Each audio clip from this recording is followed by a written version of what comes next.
Hi friends, artificial intelligence, data science എന്നൊക്കെ കേൾക്കുമ്പോൾ എന്തോ വലിയ സംഭവമാണെന്ന് തോന്നാറുണ്ടോ? എന്നാൽ ഇത് രണ്ടും തമ്മിലുള്ള വ്യത്യാസം വളരെ സിമ്പിൾ ആണ്. നമുക്കൊരു ഉദാഹരണത്തിലൂടെ അത് മനസ്സിലാക്കാം.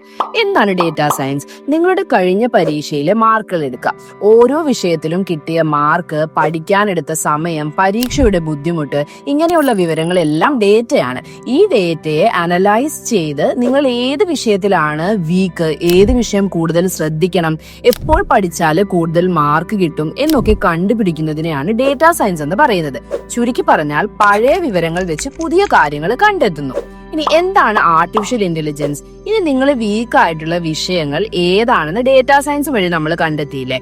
ഈ വിവരം ഉപയോഗിച്ച് നിങ്ങൾക്ക് പഠിക്കാനുള്ള പുതിയ ടോപ്പിക്കുകൾ സജസ്റ്റ് ചെയ്യുകയും നിങ്ങൾക്കായി ഒരു പുതിയ ടൈം ടേബിൾ ക്രിയേറ്റ് ചെയ്യുകയും നിങ്ങളുടെ സംശയങ്ങൾക്കൊക്കെ ഉത്തരം നൽകുന്ന ചെറിയൊരു സ്മാർട്ട് ആപ്പിനെ പറ്റി ഒന്ന് ചിന്തിച്ചു നോക്കൂ. അതാണ് ആർട്ടിഫിഷ്യൽ ഇന്റലിജൻസ്. അതായത് ഡേറ്റാ സയൻസ് കണ്ടെത്തിയ കാര്യങ്ങൾക്കനുസരിച്ച് സ്വയം തീരുമാനമെടുക്കാനും പ്രവർത്തിക്കാനും ഒരു സിസ്റ്റത്തെ പഠിപ്പിക്കുന്നതാണ് AI എന്ന് പറയുന്നത്.